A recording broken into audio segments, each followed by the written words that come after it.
विकास शहर से अपनी बाइक द्वारा चंबलपुर गांव लौट रहा था। तभी उसकी नजर रास्ते में पड़े एक विशाल अंडेनुमा वस्तु पर गई। उसने बाइक को रोका और उस अंडेनुमा वस्तु को देखने लगा। ओ तेरे की, ये कहा है बे? लग तो अंडे जैसा रहा है, लेकिन इतना बड़ा अंडा तो आज तक हम देखे नहीं रहे। ये शुतुरमुर्ग का अंडा तो नहीं है? क्योंकि अम्मा बोला करती थी कि शुतुरमुर्ग का अंडा सबसे बड़ा होता है। एक तो अंडे का इतना बड़ा साइज, उस पर से उसका सुनहरा रंग देखकर विशाल के मन में लालच आ गया और वो उसके पास जाकर उसे छूने लगा। लेकिन जैसे ही उसने उसे छुआ, उस अंडे का रंग बदलने लगा।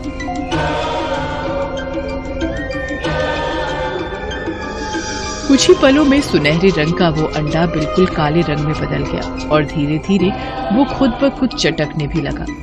अरे अरे, ये क्या हो रहा है? अभी अभी इसका रंग बदला और अभी ये खुद से टूटने भी लगा।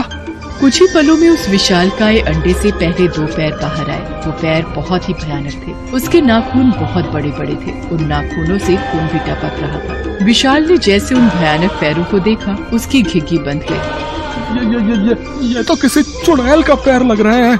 वो ये सोच ही रहा था कि तभी उस अंडे से किसी चुड़ैल की हंसी की आवाज आई और फिर 2 बड़े हाथ उस अंडे से बाहर निकले और उसने विशाल का गला पकड़ लिया। अरे बचाओ, छोड़ो मुझे, छोड़ो। विशाल ने उस हाथ की गिरफ्त से खुद को छुड़ाया और तेजी से भागकर अपनी बाइक के पास गया कि तभी उस हाथ ने उसे बाइक समेत अपनी ओर खींचा। अरे कहाँ ले जा रहे हो मुझे? अरे छोड़ो, छोड़ो मुझे।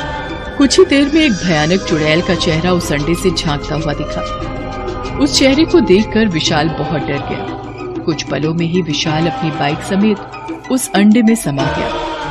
थोड़ी देर बाद वो अंडा फिर से जोड़ने लगा और उसका काला रंग हटकर सुनहरा हो गया और फिर वो गायब हो गया। कुछ दिनों बाद की बात है।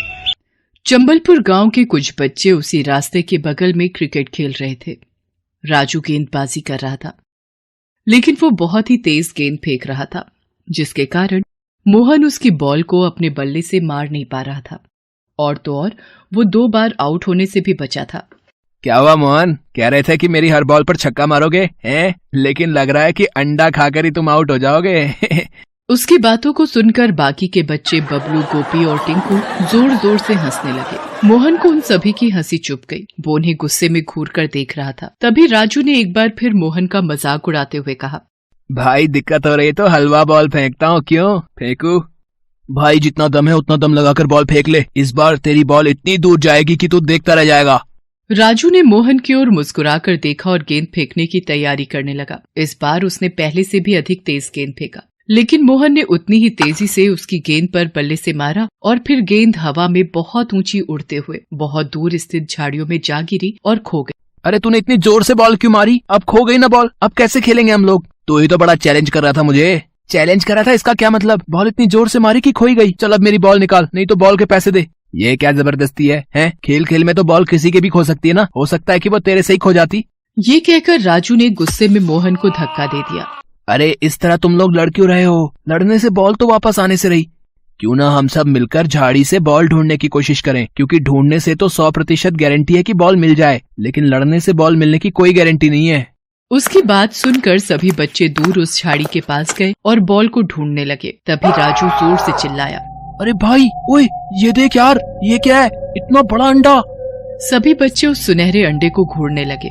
भाई ये अंडे जैसा दिख तो रहा है, लेकिन इतना बड़ा अंडा कहाँ होता है यार? मुझे तो ये कुछ और ही लग रहा है यार। तभी वो अंडा कल रात की तरह ही रंग बदलने लगा और पल में ही सुनहरे से काले रंग का हो गया। उसकी थोड़ी देर बाद वो खुद ब खुद चटकने लगा। दोस्तों, ये अंडा तो अपने आप टूट रहा है। सभी बच्चे उस अंडे की ओर गौर से देख रहे थे। तभी उससे 2 बड़े बड़े पाँव बाहर निकले। उस भयानक पाँव को देखकर सभी बच्चे चिल्ला पड़े, अरे बाप रे, उस अंडे से तो किसी के पैर बाहर आ रहे हैं। वे बच्चे अभी भी उस अंडे को गौर से देख रहे थे। तभी उससे 2 हाथ बाहर निकले। उस हाथ में बच्चों द्वारा खेली जा रही बॉल थी। अरे ये तो मेरी बॉल है। तभी उस अंडे से झांकती हुई एक चुड़ैल का चेहरा बच्चों को दिखा। हाँ, ये तुम्हारी बॉल ही है राजू। मेरे पास बहुत सारी बॉल है, सैकड़ों बॉल, रंग बिरंगी बॉल। तुम्हें चाहिए क्या? चुड़ैल की बात सुनकर राजू समेत सभी बच्चे डर गए। राजू राजू ये कोई चुड़ैल है जो हमें बॉल का लालच दे रही है, हमें यहाँ से भागना चाहिए। मोहन की बात सुनकर सारे बच्चे वहाँ से भागने लगे। नहीं पाए थे तभी उस अंडे से दो लंबे लंबे हाथ बाहर निकले और उन्होंने उन बच्चों को पकड़। वे बच्चे चिल्लाते रहे और धीरे धीरे कर उस अंडे में समा गए, लेकिन उन सब बच्चों में से एक बच्चा बबलू उस चुड़ैल की नजर से बच निकला और उसने गांव जाकर चुड़ैल के अंडे की बात अपनी माँ से बताई। हे भगवान, ये सब क्या कह रहे हो तुम? चुड़ैल का अंडा, उसमें बच्चे समा गए? हाँ माँ, मैं सच कह रहा हूँ। कुछ ही देर में ये बात जंगल में आग की तरह पूरे गांव में फैल गई। हर ओर चीख पुकार मच गई। सभी अपने अपने बच्चों को लेकर परेशान हो। हमरा गोपी घर नहीं लौटा है चाची, हमरे मोहन का भी कोई पता नहीं है। इसका मतलब बबलू सही कह रहा है, हमारे बच्चे चुड़ैल के अंडे में समा गए हैं। हम उस अंडा को अभी जाकर फोड़ देंगे, लेकिन अपने बच्चे को वापस ला कर रहेंगे। गांव की सारी औरतें अपने अपने घरों से मोटे मोटे डंडे लेकर निकल आईं। उनके साथ गांव के आदमी भी थे। वे सभी बबलू के साथ उसी जगह पर जा पहुंचे जहां वो सुनहरा अंडा उन्हें मिला था। कुछ ही देर में वो सुनहरा विशाल अंडा उन्हें दिखाई दिया। वो रहा वो अंडा, मैं अभी जाकर उसे फोड़ती हूँ। गोपी की माँ गुस्से में उस अंडे की ओर बढ़ती है। तभी उस अंडे का रंग बदलने लगता है और फिर वो धीरे धीरे टूटता है और उससे चुड़ैल का पैर बाहर निकलता है और फिर हाथ। उसके बाद उस चुड़ैल का चेहरा लोगों को अंडे से झांकते हुए दिखता है। मेरे शिकार मेरे पास खुद ब खुद चले आते हैं। सही माया जाल बुनती हूँ मैं इस अंडे के द्वारा। ए चुड़ैल, कौन है तू और क्यों तूने हमारे बच्चों को अपने कब्जे में लिया है? क्या चाहती है तू? मैं ललिया हूँ, ललिया। ललिया नाम सुनकर गांव के सभी लोग चौंक गए। ललिया उन्हीं के गांव की रहने वाली थी और उसका मुर्गियों का फार्म था।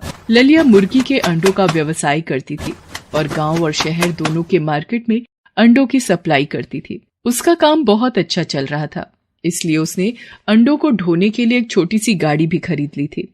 इस गाड़ी में पैसे तो बहुत लग गए, लेकिन अब अंडों को ढोने का काम इससे बहुत आसानी से हो जाएगा और एक बार में मैं सैकड़ों दर्जन अंडे सप्लाई कर सकूंगी। लेकिन उसी के गांव में रहने वाले विकास को वो फूटी आंख नहीं सुहाती थी। वो उसकी सफलता से जलता था और बैठे बैठे ही अमीर बनने के सपने देखता था।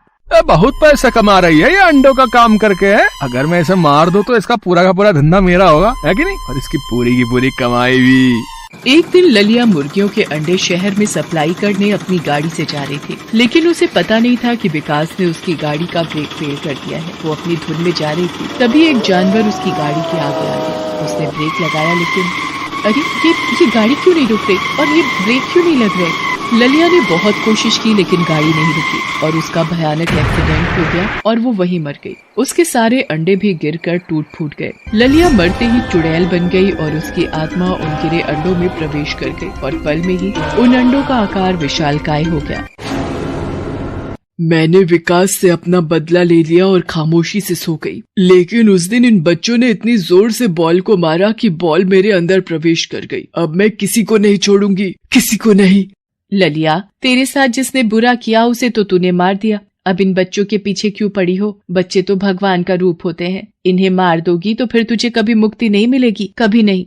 उनकी बातों को सुनकर ललिया को अपनी गलती का एहसास हुआ। वैसे भी उसका बदला पूरा हो गया था और वो मुक्त होना चाहती थी, इसलिए उसने सारे बच्चों को मुक्त कर दिया। जैसे ही उसने बच्चों को मुक्त किया, एक जोरदार विस्फोट उस अंडे में हुआ और उससे ललिया की आत्मा बाहर निकलकर आसमान में विलीन हो गई।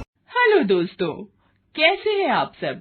हमारी कहानियाँ देखने के लिए हमारे चैनल को सब्सक्राइब कीजिए और हाँ, बेल आइकॉन पर क्लिक करना मत भूलिएगा।